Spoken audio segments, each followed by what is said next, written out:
years, there has been a growth of certain kind of organizations, small organizations in the international arena. These are called as minilaterals. They have existed for a lot of time, but there has been a growth in the formation of minilaterals these days. We've always heard of global organizations like United Nations, World Trade Organizations, GATT, World Bank, etc. And then there are regional organizations, right? Asia Pacific Economic Cooperation, right? Then we have ASEAN, SAARC. But then, since there is a growth of minilaterals these years, right, we must understand what is the reason for that growth.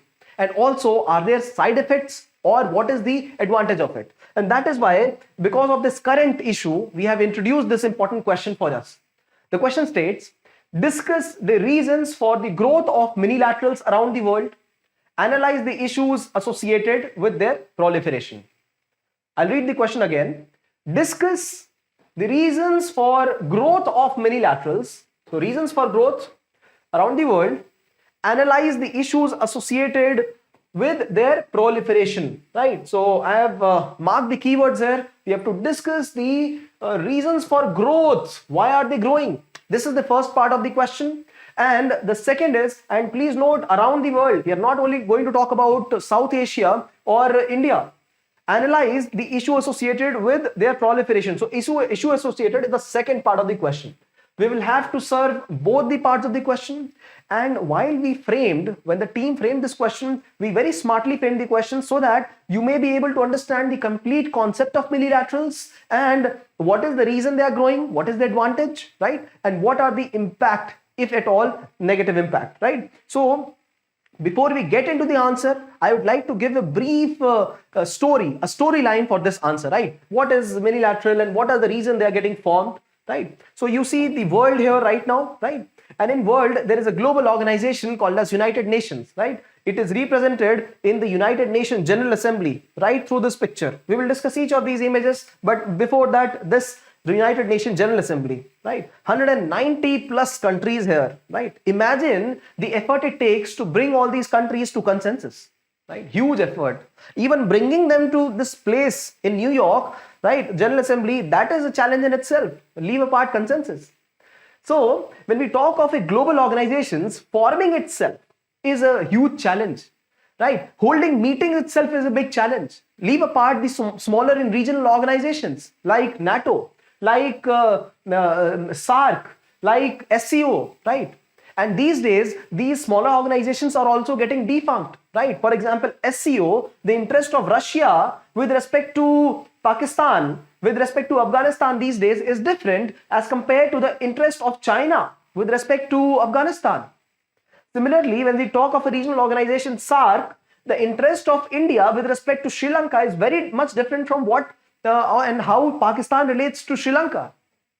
And therefore, there have been formation of smaller, yet smaller organizations, right? These days, we see the development of AUKUS, Australia, United Kingdom, and USA. We have seen the birth of Abraham Accords, right? Between rival countries in the Middle East, Israel, UAE, Bahrain, associated with USA. Why? What is the reason for this? And that is the reason that we have this question, right? So global organizations, and then regional organizations, and even the smaller body called as the minilaterals, right? Smaller organizations, just 2 or 3 or 4 countries, and they have a specific agenda. Informal organizations meet for a specific targeted goal, and they fulfill that purpose, right? So what is the context of rise of these minilaterals? See, there are some countries which are looking forward to security cooperation, right? So they feel that having a security cooperation is very good. AUKUS is a good example of it. So when China is asserting its power in South China Sea and the Pacific Ocean region, there is where Australia says that please provide us some nuclear submarines, powered submarines, and we'll be able to counter China. So an association got formed, AUKUS, Australia and the UK and USA, right? Similarly, when we look at geopolitical rivalries between India and Pakistan, they have different interests in SAARC, and that is why it is defunct. Cannot India form a small organization, BBIN, right? Bharat, Bangladesh, India and Nepal, right? This association, yes, we can form that. And why are we looking only at India? Why not at regional domain, at global domain? And these are actually getting formed. So associations like Association of New Zealand, Australia and Japan, right? These kind of associations are getting formed to increase the economic presence, to increase their security and strategic presence in the regional and global domains, right? So this is the context in which we will be discussing this particular question, right? So let me take you to the question right now. The question, understanding the question becomes very significant to be able to answer it properly, right? And therefore, I'd like to read the question once again. The question states, discuss the reasons for growth of minilaterals. Why are they growing around the world? Analyze the issues associated with their proliferation, right? So we have to serve both the parts of the question. And before we enter into what the answer is, I would like to show you a general overview of these two pages that have been written, right? The first page and the second page, right? So in this 2-page answer, we will see a component that is the introduction, right? A small component that is the introduction. And then we have an image right after the introduction. I will always favor that you have an image representing something very relevant in the context, because this is eye-catchy. The examiner will always want to look at what you have written. You have caught their attention already, right? And after that, the important point addressed, discuss the reasons. So reasons for growth of minilaterals, right? This is the first part of the body, explaining 5 points. And after that, we have another image in which I have spoken about the issues associated with the minilaterals, right? So this is the second component, and we have mentioned 4 issues, and after that a conclusion, right? So basically, introduction, body, conclusion, yeah? But in body, we have got 3-4 segments. One segment is an image, right? And after that, 2 different components with a graphical a representation of the answer in the format of an imagery, right? So this is more eye-catchy, right? So let us begin the answer. Now, you will also note that while we are talking of optics, how it looks, you will also note that there are certain parts underlined, placed in boxes, and part which are placed in rectangular boxes, they catch the attention again, right? So my idea is to catch your attention right now, so that when you answer this question in the exam, you catch examiner's attention, okay? So let's begin understanding what is the part of this answer that makes it so good. Let's see. So when we are discussing the reasons for the growth of minilaterals, the introduction is about minilateral. So you can define the minilateral here right now. We are defining minilateral as a minilateral is a small informal association of nations with shared interest to resolve common issues by bypassing larger and broader groups or forums. See, such a holistic definition. So this is a small informal organization, shared interest, resolve common issues, and bypassing larger groups. See, 3-4 components, but it has made the examiner understand that we know what the minilateral is. And the second part, what has made them so significant?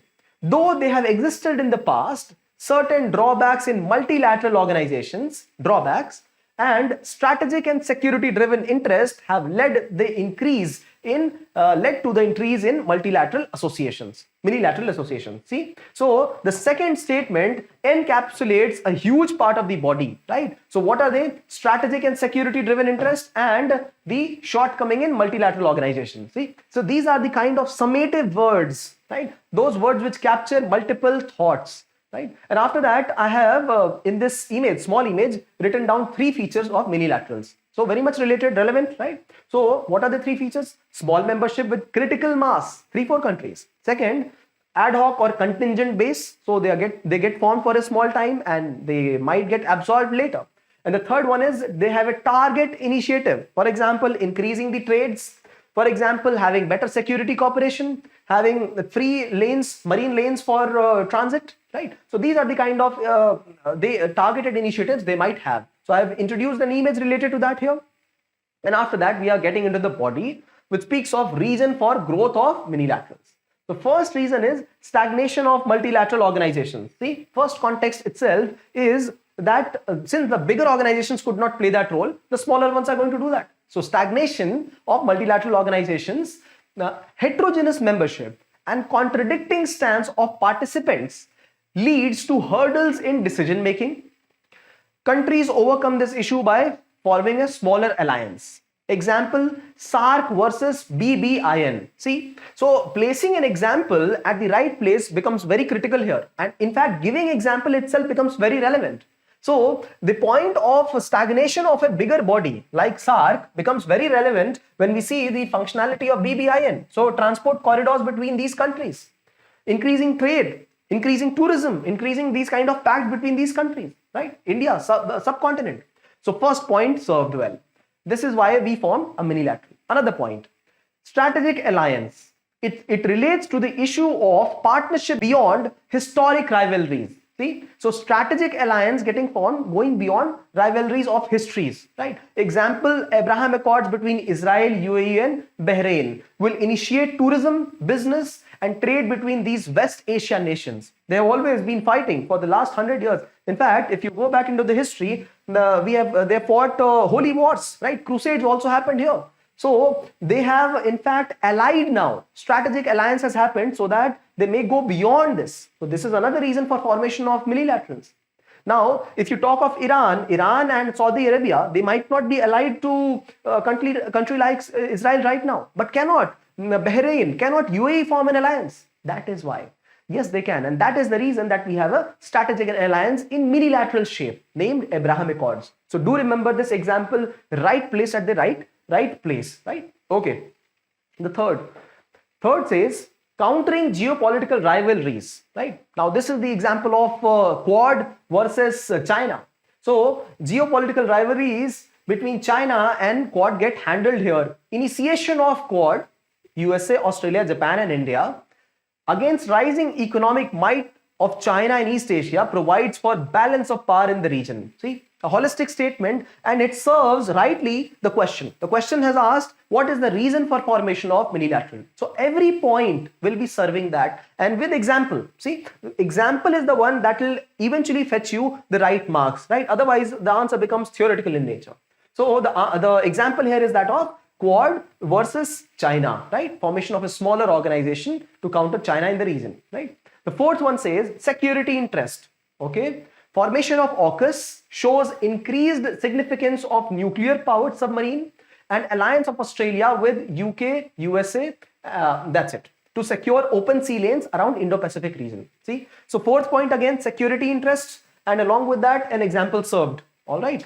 So fifth one says allied neighborhood interest. India, Sri Lanka and Maldives would be working on 4 pillars of security cooperation: marine, cyberspace, human trafficking and counter-terrorism. See, now instead of working inside SARC, they have formed as an association for themselves because their security interests are different from what would be for Afghanistan than what would be for an inland neighbor, Nepal. Right? So that is the reason they formed a smaller organization so that their security interests would be served in priority. They can make their decisions very fast. Not only that, they will not need the approval of those other countries, no? So this is why all these 5 points serve directly to why we have increased presence of minilaterals these years, right? Also, you can mention smaller points. For example, increased association during online associations during times of COVID, right? Now, after having understood what is the reason that they got formed, shall we also understand what are the issues associated? Yes, thankfully the question itself asks what are the issues associated. Now instead of writing this in paragraph or points, why not have this spider kind of diagram in which issues associated is in between, and then I draw 4 issues associated. Looks diagrammatically beautiful and also catchy and also serve the purpose, right? It also will save time for you because you will be writing fewer words and it will be almost in point format.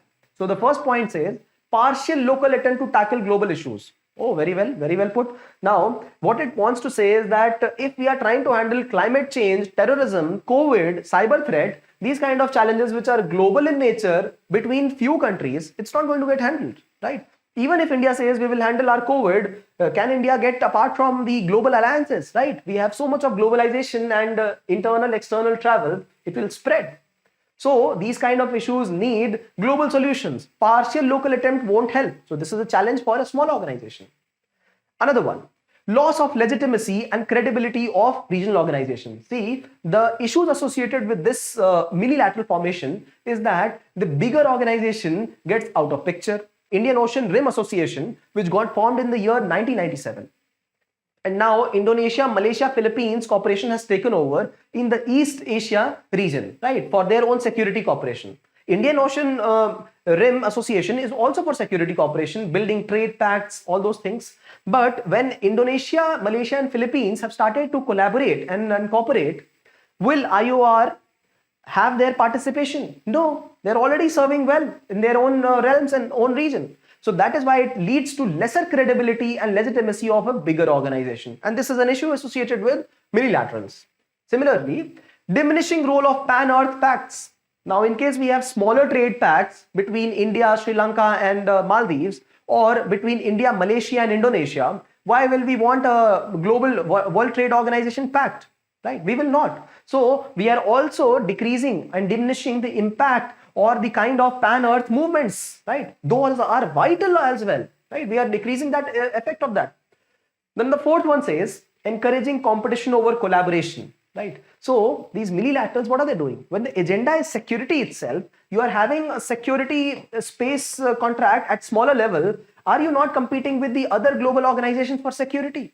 One simple example is if we have United Nations peacekeeping force, which tries to ensure that there is security all around the world, why have a NATO? And why eventually have an SCO for security cooperation? Why cannot United Nations peacekeeping force do the same job? They can, but only if we do not have this competition between smaller and bigger bodies, right? So one good example is the presence of Russia and OPEC, right? Russia was not cooperating with OPEC on reducing down the crude production. Right, it was increasing the production, and OPEC had said, let's decrease the production. So this kind of competition won't work when minilaterals are getting formed. So these are the kind of challenges. And after having discussed the challenges, we have served all the parts of question well.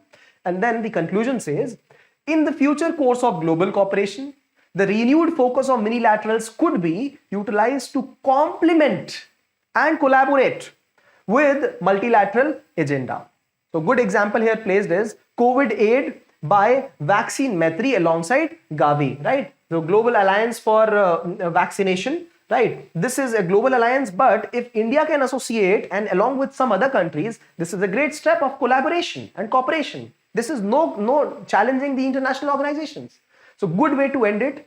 Innumerable examples placed here so that you can have them. And this is a good model answer because it serves the components of the answers well, is well structured, presented in a decently well packaged manner. Now, what are the things that one can do some mistakes in a question like this? The question says, discuss the reasons for growth of minilaterals and what are the issues associated with their proliferation, rise. What are the issues associated? One mistake that people can do is address the first part of question quite well and have less time to address the second part, that is the issues associated, right? This is one issue that you don't have to do. We have to serve both of them equally well. Another kind of challenge that students might face is not giving examples. We talk about some specific issue, but we do not give sufficient examples. Here, each point has got an example with it. Each point. So you have around 9 or 10 examples, right? This is how you are going to serve the question to the examiner, which shows that you know each and every part well enough.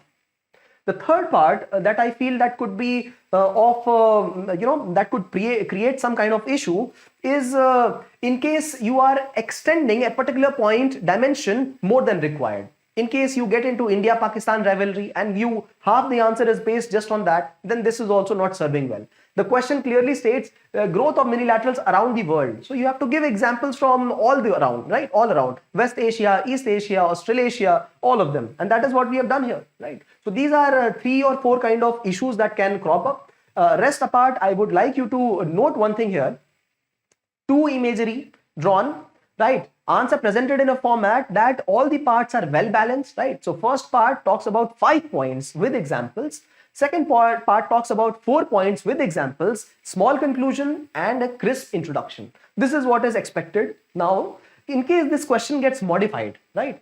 In case this question gets modified on only the reasons or the impact, right? You can expand that particular part. So that is the reason that we have addressed innumerable aspects of this question holistically so that you can pick this question up, memorize it, and according to the requirement serve the answer while it has been asked in the question, right, in the examination, right? So what is required is for you to remember all these points, remember these points, and you can present them not only in minilateral answers, you can also present them in multilateral organization questions, global organization questions. Wherever you find an issue in global organizations, the advantages of minilaterals will work here, right? For example, if you're talking about challenges of global organizations, so you can talk about the security interest of the smaller countries. Whenever there is a question on issues with global organization, you can talk about the allied interest of the neighbors sometimes, right, against an opponent.